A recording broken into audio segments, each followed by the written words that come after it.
Hello friends, आइए पढ़ते हैं हिंदी की वर्णमाला। वर्ण या अक्षर। कुल वर्ण हमारे 52 होते हैं। वर्ण के दो भेद। नंबर 1 स्वर। स्वर कुल 11 होते हैं। नंबर 2 व्यंजन। व्यंजन हमारे 39 होते हैं। स्वर के 3 भेद होते हैं। नंबर 1 ह्रस्व स्वर। ह्रस्व स्वर की संख्या 4 होती है। अ, ई, उ, री। नंबर 2 दीर्घ स्वर। इनकी संख्या 7 होती है। अ, दीर्घ ई, दीर्घ उ, ए, दीर्घ ए, ओ, औ। नंबर 3 प्लुप्त स्वर। प्लुप्त स्वर हमारा 1 होता है। दीर्घ स्वर के 2 भेद होते हैं। नंबर 1 मूल स्वर। नंबर 2 संयुक्त स्वर। मूल स्वर अ, दीर्घ ई, दीर्घ उ। मूल स्वर को सजातीय स्वर कहते हैं। संयुक्त स्वर को विजातीय स्वर कहते हैं। जीव प्रयोग के आधार पर स्वर के 3 भेद होते हैं।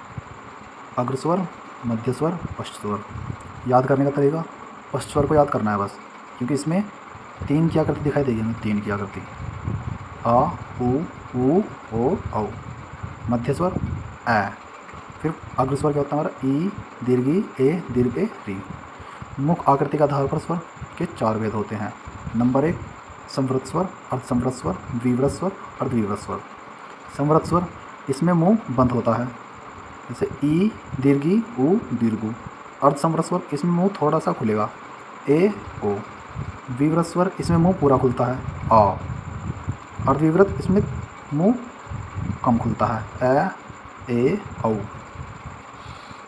ओष्ठ प्रयोग के आधार पर स्वर के 2 भेद होते हैं, व्रतमुखी और अव्रतमुखी। व्रतमुखी हमारे होठों में व्रत बनता है, उ, ओ, औ।